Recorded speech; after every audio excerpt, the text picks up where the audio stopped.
My dear students, welcome to synthesis and transformation portion. Transformation में हम लोगों ने पीछे जो लेक्चर्स देखे थे उसमें सारी चीज़ें कवर हो गई, बस एक चीज़ उसमें बाकी थी कि कैसे हम सिंपल कंपाउंड और कॉम्प्लेक्स में आपस में इंटरचेंज करते हैं। तो इसमें आपको थोड़ा सा धैर्य रखना होगा कि सिंपल कंपाउंड और कॉम्प्लेक्स अभी उसमें मैंने ट्रांसफॉर्मेशन नहीं कराया। मैं चाहता हूं कि पहले आप लोग इसको सिंपल कंपाउंड और कॉम्प्लेक्स सेंटेंसेस को बेहतरीन तरीके से समझ लें, सिंथेसिस इसकी कर लें। इसके बाद जब आप इसको ट्रांसफॉर्मेशन में करेंगे तो हार्डली 5 मिनट का समय लगेगा।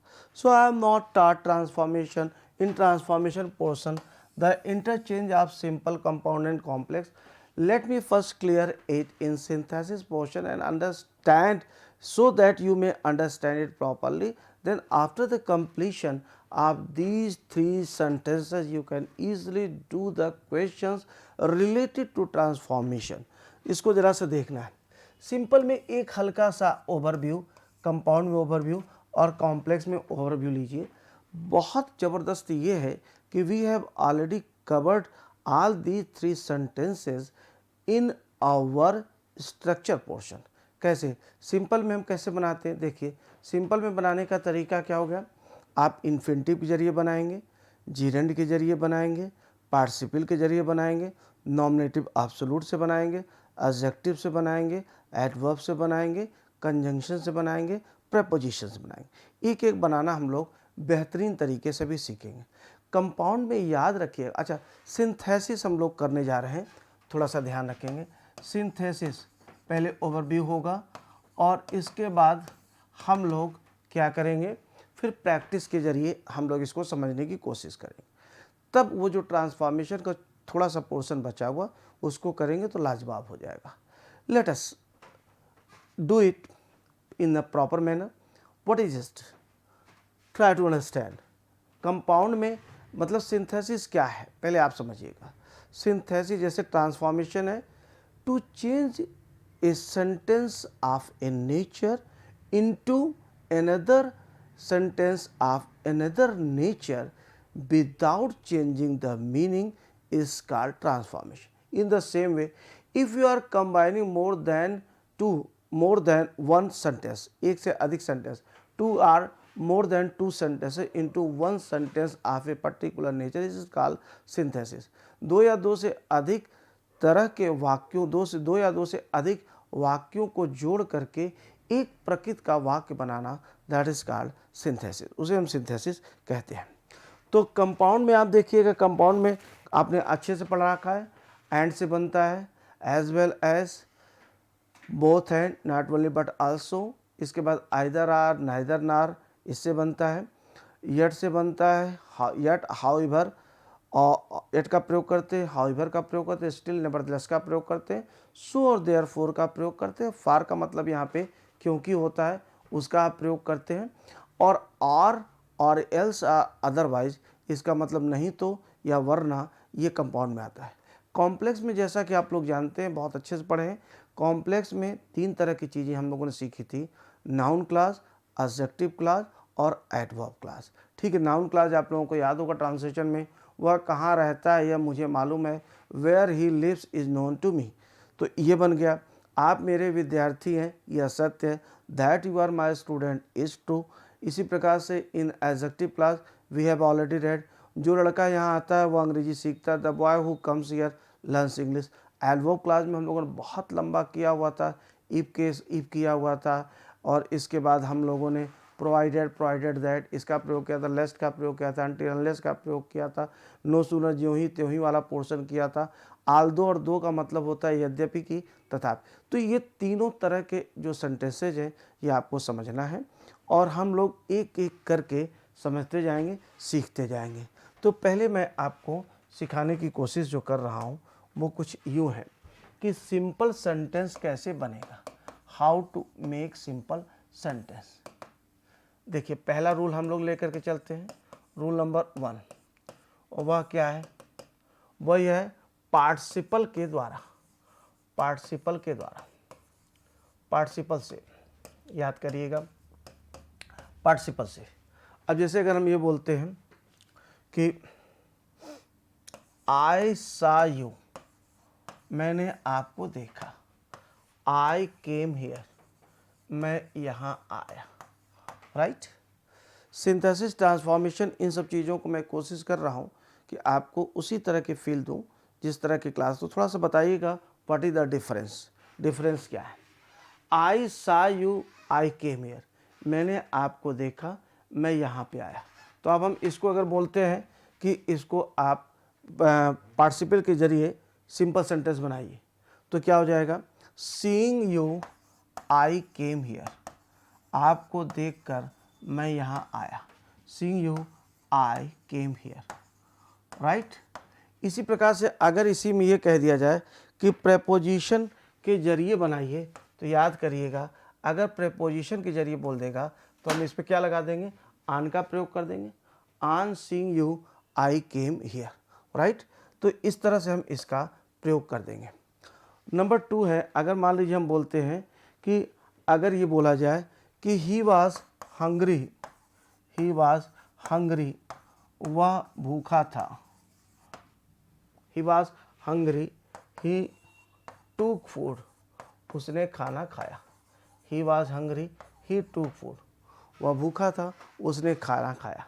अब इसको बनाना है, सिंपल सेंटेंस बदलना है, तो दो तरह की चीज़ें होंगी। सिंपल सेंटेंस हम आपसे बोल दें, combine this 2 sentences into 1 simple sentence. दूसरा हम ये भी बोल सकते हैं कि make the synthesis of both the sentences with the help of present participle. तो अब यहाँ पे चूंकि यहाँ पे क्या था, सा था, यहाँ पे क्या वाज है, तो वाज अगर दिया गया है तो यहाँ पे हम किसका प्रयोग करेंगे, बी का, बीइंग हंग्री, बीइंग हंग्री ही टूक फूड, हंग्री होने पर उसने खाना खाया, बीइंग हंग्री ही टूक फूड, राइट। हंग्री होने पर उसने खाना खाया, बीइंग हंग्री ही टूक फूड। आगे चलते हैं और देखते हैं। इसी प्रकार से अगर हम मान लीजिए बोलते हैं, अगला सेंटेंस ये है कि Ram reached the office, Ram reach the office, ठीक है, राम ऑफिस पहुंचा। अब देखिए प्रेजेंट पार्टिसिपल और परफेक्ट पार्टिसिपल जो आपको मैंने समझाया था, there was a single difference, एक छोटा सा अंतर था, little difference. The difference was that in present participle the work is done immediately, one work is finished and the other work is done immediately, right, खत्म नहीं हुआ दूसरा शुरू हो जाता है। but in perfect participle one work is done properly, is finished properly, then the other work starts। तो अब ये मान लीजिए हम बोलते हैं दूसरा क्या है, Ram reach the office, Ram office पहुंचा, he met his boss। अब अगर मान लीजिए हम बोलते हैं इसको बदलना है, तो दोनों तरह से संभव है। अगर राम ऑफिस पहुंचा और तुरंत अपने बॉस से मिला तब तो reaching the office Ram met his boss, लेकिन अगर पहुंचा और थोड़ा अंतराल लगा तो हैविंग रीच्ड का हम प्रयोग करेंगे। तो हैविंग का यहाँ पे प्रयोग परफेक्ट पार्टिसिपल के द्वारा हम लोग इसमें कर सकते हैं और इसमें प्रेजेंट पार्टिसिपल का भी हम प्रयोग कर सकते हैं। दोनों जैसी कंडीशन होती, जैसी स्थितियाँ, both are equally correct, but the difference is that कि प्रेजेंट पार्टिसिपल में एक काम हुआ नहीं दूसरा शुरू हो जाएगा, परफेक्ट पार्टिसिपल में दोनों के बीच में आता है, that is the difference, difference यही। अब इसी प्रकार से अगर हम बोलते हैं प्रेजेंट पार्टिसिपल में, आई सा यू, मैंने आपको देखा। अब देखिए स्ट्रक्चर पढ़ने का क्या फ़ायदा मिल रहा है, आई सा यू, मैंने आपको देखा, यू वर, आई सा यू, मैंने आपको देखा। और अब ये देखते हैं, आई सा यू, यू वर डांसिंग, मैंने आपको देखा आप नृत्य कर रहे थे। अब कैसे बनेगा, आई सा यू डांसिंग, मैंने आपको नृत्य करते हुए देखा, राइट। तो अब देखिए ते हुए वाला हम लोगों को याद है, बनाए हुए हम लोग इसको, तो आराम से इसको हम लोग बना ले जा रहे हैं। अब इसके बाद है आगे है, गौर करेंगे कि परफेक्ट पार्टिसिपल का भी आप प्रयोग कर सकते हैं और पास्ट पार्टिसिपल का भी प्रयोग कैसे होगा। अगर मान लीजिए हम बोलते हैं कि she found the pen, the pen was lost, the pen was lost, उसको कलम मिली। मान लीजिए ए पेन का भी प्रयोग यहाँ पे हो सकता है, उससे कोई दिक्कत नहीं है। अगर मान लीजिए ए पेन हो, यहाँ पे a pen, she found a pen, the pen was lost, ऐसे भी आ गया। तो उसने एक कलम पाई, वह एक कलम पाई और कलम क्या थी, खोई हुई थी। तो क्या हो जाएगा, she found the lost pen, she found the lost pen, that is she found the lost pen. इसी प्रकार से अगर मान लीजिए हम बोलते हैं सेंटेंस को परफेक्ट पार्टिसिपल के जरिए कैसे बनाएंगे, ध्यान दीजिएगा। राधा मेड फूड, राधा ने खाना बनाया। She went to market, she went to market, Radha ने खाना बनाया, वह बाजार गई। इसका मतलब क्या हो गया, राधा ने खाना बनाया, वह बाजार गई। भाव क्या हुआ कि खाना बनाकर राधा बाजार गई। तो ये इस तरह से हम इसको जोड़ेंगे।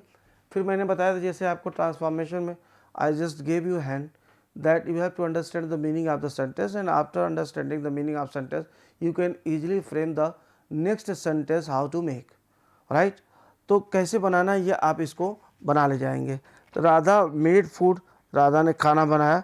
सी वेंट टू मार्केट, वो मार्केट गई, यानी खाना बनाकर राधा बाजार गई। Having made food, Radha went to market, ऐसे बन जाएगा। Radha went to market, having made food, Radha went to market. अच्छा, कभी कभी इसमें क्या होता है, मान लीजिए कि इसमें पैसिव में, इसी में पैसिव फॉर्म आ जाएगा। कैसे आ जाएगा, अगर मान लीजिए हम बोलते हैं आई वॉज अवार्डेड, मुझे अवार्ड दिया गया। I was awarded, I returned to my village. अब इसकी हिंदी बताइए क्या निकलेगा, मुझे पुरस्कार दिया गया और मैं अपने गांव लौटा। तो क्या हो गया, पुरस्कृत किए जाने के बाद मैं अपने गांव लौटा। तो कभी अगर ऐसा भी आ जाता है, क्योंकि देखिए आई वॉज अवार्डेड ये बेहतरीन तरीके से आप लोगों को पता है। देखिए हर चीज़ को क्या सिस्टमेटिकली पढ़ाया गया, स्ट्रक्चर है, तो ये मतलब एक अनुभव है। तो अनुभव का यहाँ पे फ़ायदा मिलेगा। एक्सपीरियंस ऑलवेज पेज, कि कब पढ़ाना है, कितना पढ़ाना है और कहाँ से पढ़ाना है। अब देखिए पैसिव के बाद सिंथेसिस या ट्रांसफॉर्मेशन करना, that is quite easy. Had I taught you in the beginning synthesis and transformation without teaching you translation portion as is done by the intermediate lecturer, you would have never understood this thing. Try to understand what I mean to say. Here the experience goes, here the experience page. Now see, I returned to my village, बहुत आराम से, I was awarded. You can easily understand that this sentence belongs to passive voice. So आप इसको बहुत आसानी के साथ कैसे बनाएंगे। अगर मान लीजिए हम बोले हैविंग, अब इसका पैसिव बनेगा पार्टिसिपल का, having been awarded, having been awarded. कभी कभी बीइंग का भी प्रयोग किया जा सकता है, बीइंग अवार्डेड भी कर सकते हैं या हैविंग बीन अवार्डेड, बेहतरन हैविंग बीन अवार्डेड है। Having been awarded I return to my village, ऐसे भी बन जाएगा। ये बन गया हमारा। इसके बाद अब अगला दिया गया है नंबर 2 है, कैसे बनेगा गौर करेंगे, इसको 1 बाय 1 देखते जाएंगे। फिर हम लोग इसको करते हैं और यहाँ पे देखिएगा नंबर 2 क्या कहता है। रूल नंबर 2 मान लीजिए हम बोलते हैं, ये तो पार्टिसिपल हो गया। अब हम रूल नंबर 2 बोलते हैं इन्फिनिटिव का प्रयोग करके। इन्फिनिटिव में एक बात ध्यान रखेंगे, जो सबसे बड़ी चीज़ होती है वो 2 चीज़ होती है इन्फिनिटिव में। Here we have to understand the the rule of infinitive. Infinitive means क्रिया प्लस के लिए, जो मैक्सिमम इसका भाव निकलता है वो क्रिया प्लस के लिए। जैसे अगर मान लीजिए हम बोलते हैं आई वेंट टू आगरा, मैं आगरा गया। I wanted to see the Taj, मैं ताजमहल देखना चाहता था। अब भाव क्या निकल गया, I went to Agra to see the Taj, Taj को देखने के लिए मैं आगरा गया। Now see, I went to Agra, मैं आगरा गया। आई वॉन्टेड टू सी, अब देखिए ये प्रैक्टिस और साथ में इसका भाव। I wanted to see the Taj, मैं ताज देखना चाहता था। Is it clear? तो इसके कैसे बनेगा, I went to Agra, I went to Agra to see the Taj, Taj देखने के लिए मैं आगरा गया। I went to Agra to see the Taj. Is it clear? Agra देखने के लिए मैं ताज देखने के लिए मैं आगरा गया। इसी प्रकार से अगर हम मान लीजिए बोलते हैं क्या है टू, अच्छा ये तो सीखा ही आपने, और एक आपको याद होगा टू वाला जो हम लोगों ने किया था, तो टू वाला भी इन्फिनिटिव कहलाता है। जैसे इन्फिनिटिव के जरिए तो वो बहुत आराम से आपने कर लिया था। He is so weak that he can not walk, वह इतना कमज़ोर है कि वो वॉक नहीं कर सकता, यानी he is too weak to walk. तो यही चीज़ ये वो मैं फिर से नहीं आपको बताऊंगा, ये ध्यान रखिएगा, ये हम लोग कर लेंगे। अच्छा आगे दिया गया है, अगर हम ये बोलते हैं कि Ram is coming to Allahabad, Ram Allahabad आ रहा है। ही विल रीड हियर, वह यहाँ पर पढ़ेगा। ही विल रीड हियर, भाव क्या निकला, Ram is coming, Ram is coming to Allahabad, Ram Allahabad आ रहा है टू रीड हियर, यहाँ पढ़ने के लिए। Ram is coming here, Ram is coming to Allahabad to read. तो इससे क्या पता चलता है, अब जैसे बुक्स में या चीज़ों में ऐसे दिया होगा उद्देश्य कुछ नहीं, आप बस ये ध्यान रखिएगा क्रिया प्लस के लिए का जब भाव आता है तो वहाँ पे हम लोग फटाक से इन्फिनिटिव का प्रयोग करते हैं। That is the use of infinitive. Infinitive का यूज़ करके एक शब्द और आप आगे सीखेंगे, और वह क्या है, गौर करिएगा ज़रा सा कि क्या दिया गया है, प्रेपोजिशन, जीरण का प्रयोग या प्रेपोजिशन का प्रयोग। जीरण का या प्रेपोजिशन मतलब प्रेपोजिशन के साथ जो है, प्रेपोजिशन के साथ जीरण या नाउन का प्रयोग आएगा। तो इसमें आपको यहाँ पे ये गौर करना है कि जैसे देखिएगा सब भावार्थ फिर आपको निकालना है। अगला रूल क्या कहता है, रूल ये है आपका कि कैसे, रूल नंबर 3 प्रेपोजिशन के द्वारा। तो प्रेपोजिशन में आपको पुनः भाव समझना है। जैसे मान लीजिए जब सेंटेंस दिया गया तो हम लोग भाव समझेंगे उसको। अगर मान लीजिए हम ये बोलते हैं आई बॉट ए बुक, मैंने एक किताब खरीदा। I paid 200 rupees for it, मैंने इसके लिए 200 रुपये पे किया। यानी आई बॉट, मैंने 200 रुपये में एक बुक खरीदा। I bought a book for 200 rupees. Let us see. इसी प्रकार से अगर हम ये बोलते हैं कि I played cricket, full stop, I prepared food also, मैंने क्रिकेट खेला और मैंने खाना भी बनाया। यानी क्रिकेट खेलने के अतिरिक्त मैंने खाना भी बनाया। Besides playing cricket I made food also. इस तरह से बना दिया जाता है। सेंटेंस को जरा सा देखेंगे और समझेंगे। अगर हम बोलते हैं he bought a chair, he gave 500 rupees या ही पेड 500 रुपीज़ फॉर इट, इसके लिए उसने 500 रुपये का भुगतान किया। अब क्या बनेगा, ही बॉट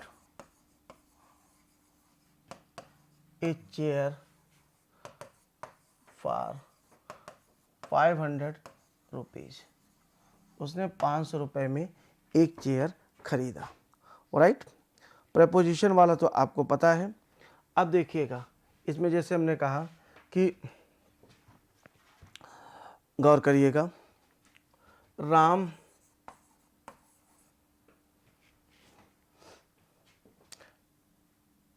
इंस्पायर्ड मी, या राम इंस्पायर्ड हर कर दिया हमने। ही आल्सो गेव हर मनी। अब ध्यान दीजिएगा, राम ने उसे इंस्पायर किया और उसे पैसा भी दिया। कैसे बनेगा? बिसाइड्स इंस्पायरिंग, भाव देखिएगा, बिसाइड्स इंस्पायरिंग, इंस्पायरिंग कराने के अतिरिक्त, इन एडिशन टू इंस्पायरिंग, ऐसे भी बन सकता है, inspiring Ram gave her money also, ऐसे बनेगा आपका। तो प्रेपोजिशन के जरिए ये बन गया। इसमें अगर हम एक चीज़ और देखें तो अब इसी तरह से अगर हम मान लीजिए बोलते हैं आप प्रेपोजिशन वाला, तो याद दीजिएगा कि इसमें भाव जब निकलेगा तो अपने आप फटाफट हो जाएगा। जैसे अगर एक सेंटेंस हम बोलते हैं कि आई लर्नड इंग्लिश, या हम ऐसे बोलें ऐसे सेंटेंस दिया गया है कि अगर हम बोलते हैं, गौर करिएगा कि इसमें दो तीन चीज़ें आपको ध्यान रखना है। एक तो बिसाइड्स का ध्यान रखिएगा, बिसाइड्स या इन एडिशन टू आ गया प्रेपोजिशन में, फार वगैरह तो जो आएगा वो आएगा ही। इसके अलावा इंस्पाइट ऑफ और डेस्पाइट का आप प्रयोग कर लें। इंस्पाइट ऑफ हो गया, इसका मतलब के बावजूद, याद होगा आपको, के बावजूद, इसका प्रयोग कर लें। इसका मतलब के अतिरिक्त हो गया, के अतिरिक्त हो गया। इंस्पाइट ऑफ और डेस्पाइट का मतलब के बावजूद हो गया। इसके अलावा आप ये देखिएगा, विदाउट शब्द का भी प्रयोग होता है, विदाउट शब्द का प्रयोग। जैसे मैंने विदाउट का मतलब के बिना, जैसे हम बोलते हैं एक सेंटेंस आ गया, बट फॉर योर हेल्प, गौर करिएगा, आपकी मदद के बिना, but for your help I would not have succeeded, this is the sentence, है ना। तो ये मान लीजिए सेंटेंस दिया गया है, तो या हम इस तरह से भी बोल सकते हैं कि आई वुड हैव, गौर करिएगा, I would have failed, I would have failed, भाव क्या निकला, मैं फेल हो गया होता, आई वुड हैव फेल्ड, गौर करिएगा। और फिर क्या है, यू हेल्प्ड मी, मैं फेल हो गया होता, आपने मेरी मदद की।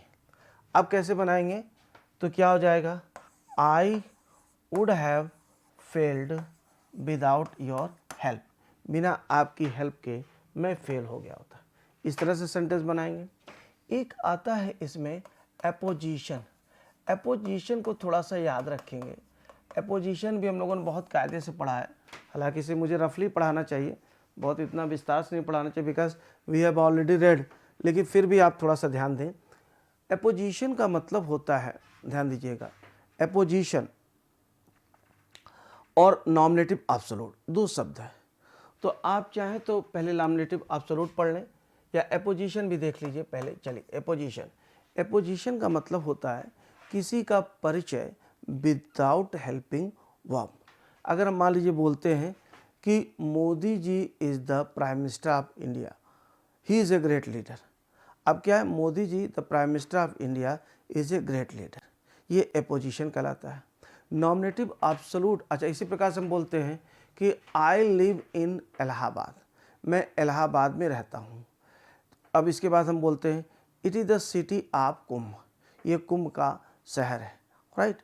या हमने इसको बोला इलाहाबाद, अब इसको बनाएंगे तो क्या है, I live in Allahabad the city of Kumbh, ऐसे बनाते हैं।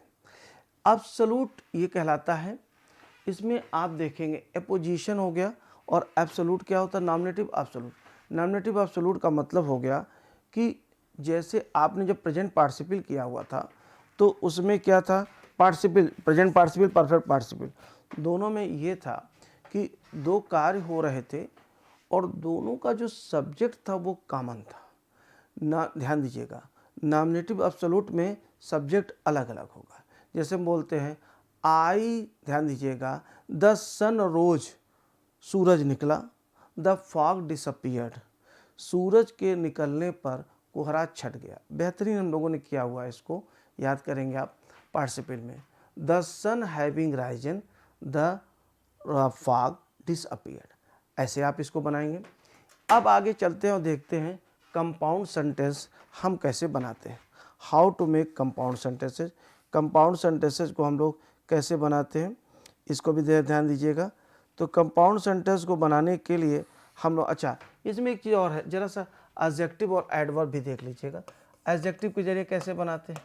एडजेक्टिव के जरिए अगर मान ली बोलते हैं आई सा ए बॉय, मैंने एक लड़के को देखा, अपने पोजीशन देख ही लिया है। अब एडजेक्टिव और एडवर्ब भी देख लीजिए। मैंने एक लड़के को देखा, द बॉय वाज ब्लाइंड, लड़का, द बॉय वाज ब्लाइंड, लड़का ब्लाइंड था। अब कैसे बनेगा, आई सा ए ब्लाइंड बॉय, मैंने एक ब्लाइंड बॉय को देखा, राइट। आराम से आई सा ए ब्लाइंड बॉय, ये बन गया आपको एडजेक्टिव के जरिए।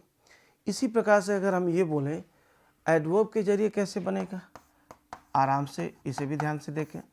How to make with the help of adverb. अगर हम बोलते हैं कि मुकेश अंबानी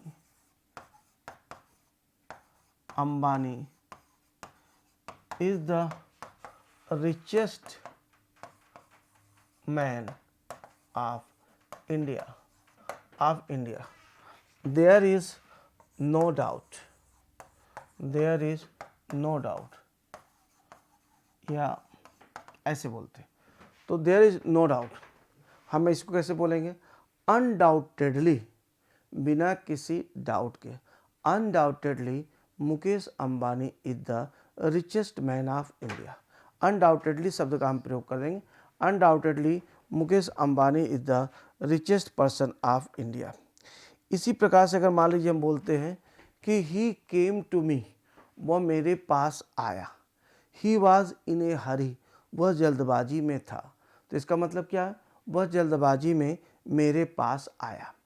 ही केम टू मी हरीडली, ऐसे हम बोलते हैं राम स्पोक इंग्लिश, राम ने अंग्रेजी बोला। ही वॉज फ्लुएंट, वह धारा प्रवाह था।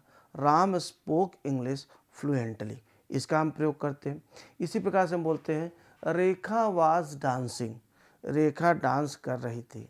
सी वाज स्लो, वह स्लो थी, या हर मूवमेंट्स वर स्लो, इसका जो मूवमेंट्स था वो क्या थे, स्लो थे। तो इसका मतलब क्या है, रेखा वाज डांसिंग स्लोली, रेखा धीमे धीमे डांस कर रही थी।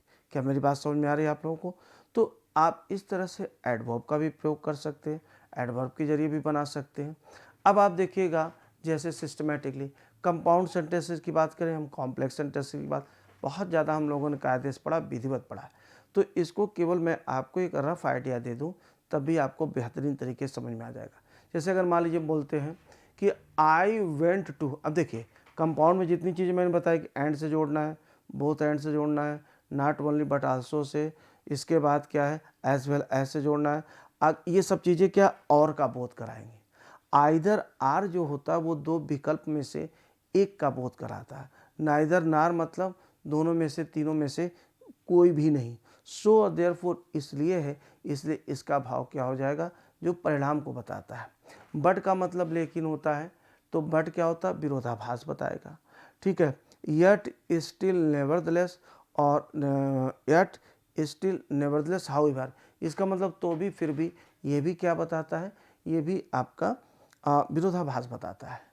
इसके बाद आप देखिएगा फार का मतलब क्योंकि हो जाएगा, तो क्योंकि का जहाँ पे बोध होगा वहाँ पे फार का प्रयोग हो जाएगा। इसके आगे आपने सीखा हुआ था कि और एल्स और अदरवाइज, नहीं तो या वरना, जब इसका बोध होगा तो हम और एल्स और अदरवाइज का हम प्रयोग करते हैं। तो उसमें देख लेना कि कैसे हम उसका यूज़ करते हैं। जैसे मान लीजिए अगर हम सेंटेंस बोलते हैं कि I went to Delhi, I bought books from there, I went to Delhi and bought books from there, right. इसी प्रकार से अगर मान लीजिए बोलते हैं कि Ram played cricket, Ram played cricket full stop, he made tea also, Ram ने क्रिकेट खेला और उसने चाय बनाई। तो चाहे आप नॉट ओनली बट आल्सो कर प्रयोग करिए, एज वेल एज का, मतलब चारों एक ही चीज़ है।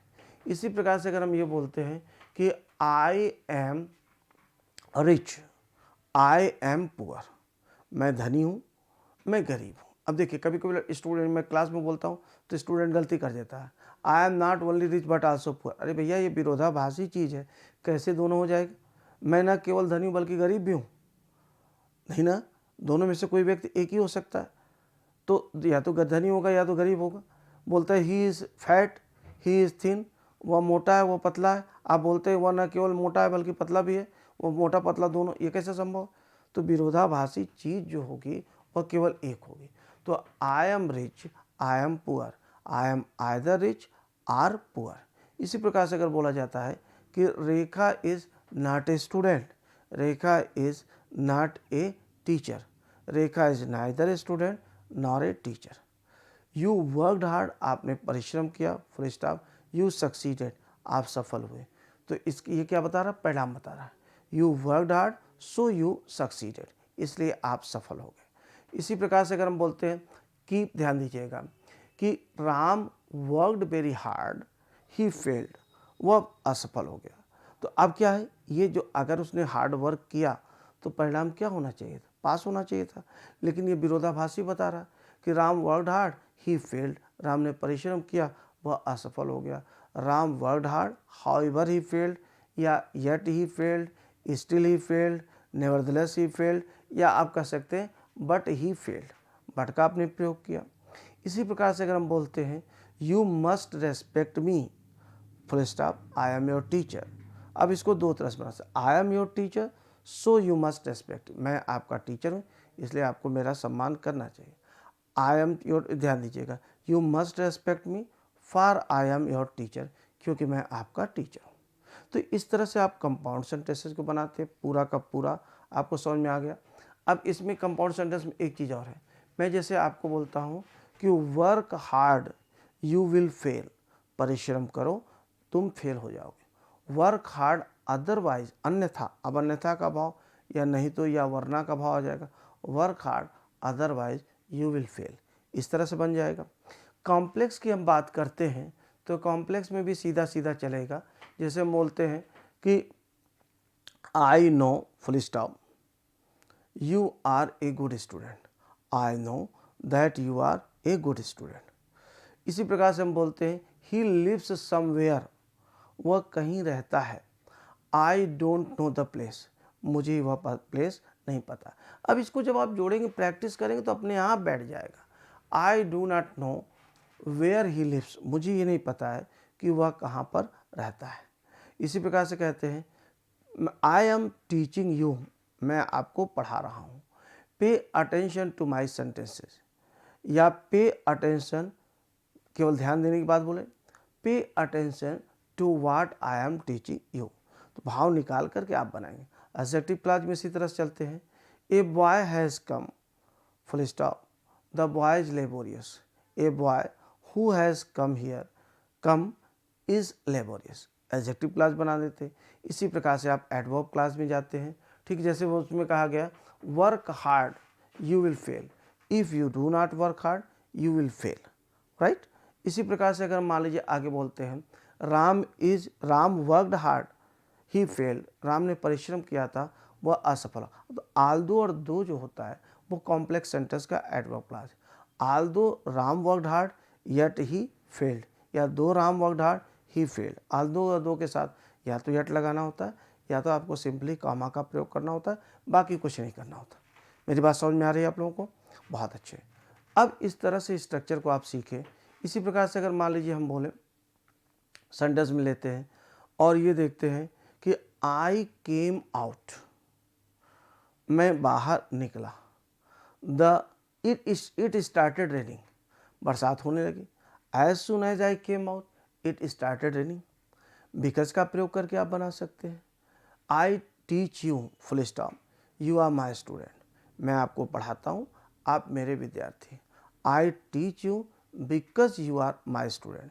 सिंस और एज का मतलब चूँकि होता है, तो since you are my student I teach you, चूँकि मैं आपका विद्यार्थी हूँ चूँकि आप मेरे विद्यार्थी इसलिए मैं आपको पढ़ाता हूँ। तो इस तरह से आपको सिंपल, कंपाउंड और कॉम्प्लेक्स का प्रयोग करना है। चूँकि सिंपल हम लोगों ने स्ट्रक्चर में पढ़ा नहीं था, तो सिंपल को थोड़ा-सा और पढ़ा क्या था, मतलब जैसे पढ़ा तो है ही, लेकिन इस तरह से इस नाम से नहीं पढ़ा था। लेकिन कंपाउंड और कॉम्प्लेक्स में हम लोगों ने बहुत ज़बरदस्त वर्क किया है स्ट्रक्चर में। तो उम्मीद करता हूँ कि वो चीज़ें आपको बहुत बेहतरीन तरीके से समझ में आए। इसके बाद हम लोग चलते हैं प्रैक्टिस में। प्रैक्टिस में मैं आपको समझाऊँगा कि कैसे इसको यूज़ करना।